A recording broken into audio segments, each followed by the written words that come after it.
Go over rapid sequence intubation. So, RSI for short. Rapid sequence intubation is an airway management technique in which patients are quickly sedated and paralyzed to allow for rapid placement of an endotracheal tube. The tube, of course, is then connected to a ventilator to take over the patient's breathing. This is the simple, short explanation just to allow you to quickly know what RSI is. RSI is commonly performed in patients experiencing respiratory failure or those who are unable to protect their airway, such as those patients with a Glasgow Coma scale less than 8, a GCS less than 8. The most important step prior to rapid sequence intubation or as part of, right, is going to be pre-oxygenation. It's going to be the most critical part of preparing for RSI because we know that it's the process of delivering high levels of oxygen to the patient to build an oxygen reserve before they become apneic during the intubation. Because for the intubation, we're going to give these potent medications, the sedative and paralytics, they're going to go apneic. So we want to build an oxygen reserve to help prevent oxygen desaturation during and even help prevent things like cardiac arrest during the procedure. We know that some of the key medications we're going to use and that are going to be ordered by the providers for RSI are going to be the sedative agents and then the paralytics. The most common sedative agent is going to be etomidate. It's hemodynamically stable and fast acting. For the paralytics, we have succinylcholine, SUX, and then rocuronium. SUX is fast onset, short duration, but can cause hyperkalemia. Now, rocuronium, slower onset, lasts longer, up to an hour, but preferred when SUX is contraindicated as a result of that hyperkalemia. So be aware these are your sedatives and paralytics that are commonly used. Now, before pre-oxygenation, before the patient actually gets intubated, pre-oxygenation, like we said, is extremely crucial. So how do we pre-oxygenate? Typically, we use a non-rebreather mask at 15 liters or a bag valve mask. If the patient is going to get a non-rebreather at 15 liters, a lot of the times we're still putting a 6-liter nasal cannula under the non-rebreather just to help build as much oxygen reserve as possible. Now, another key part for rapid intubation is hemodynamic optimization before RSI. If the patient is unstable and the blood pressure is already low before the intubation, you need to make sure this gets addressed to help prevent a lot of those deadly complications that can happen during the arrest. Because if the patient's already unstable, like a low BP, low SpO2, acidotic, this can lead to a lot of critical things happening during. So if the patient's already hypotensive, the providers can order IV fluids, of course, unless contraindicated like CHF.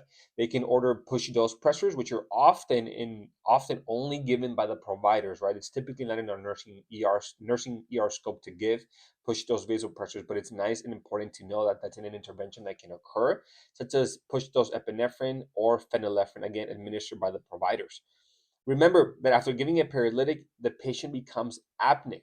CO2 builds up and acidosis worsens. That's why these patients can crash if they're already unstable. So prepare for anything occurring. But our best chances are pre-oxygenation and making sure the blood pressure is stable beforehand to help prevent all of these deadly things from occurring. Now, we pre-oxygenated, we are handling blood pressure beforehand. Some of the key important things that you need to know or to have equipment preparation ready. Have suction ready, have the non-rebreather bag valve mask ready. Make sure you have the patient on the cardiac monitor. I know this is simple, but make sure you have your patient on the cardiac monitor, specifically the FiO2. Blood pressure, put your blood pressure to take every 5 minutes so you know exactly what's going on. And that you have at least one really good IV, but ideally two, right? The equipment that you should be aware of, it's going to be often gathered by the RT and the providers, but the nurses should know as well. The laryngoscope with blades as well.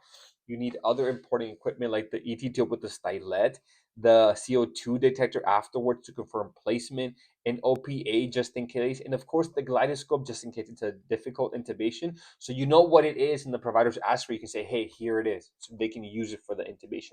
Now, let's say that your patient got intubated successfully. We're not just going to be sitting around not doing anything. We have a lot of post-intubation tasks that as the nurses we must complete. This includes inserting a Foley catheter for urine output monitoring, placing an OG tube to decompress the stomach and reduce aspiration risk, applying soft restraint as ordered. A lot of the times we don't want the patients just to wake up suddenly and then pull their tube out and then fall back asleep because they're on all the sedation meds. So just of course as ordered, and then follow the provider's hospital policy and provider orders for all of this stuff, right? A key question is going to be after the intubation, what medications what we be using for sedation and pain control, right? So having all these tubes, the ET tube, IVs, the OG tube, all of that is extremely painful and can be uncomfortable, right? So you want to ask the provider, hey, what are we using for sedation and pain control? So you're going to ask and then get those on board.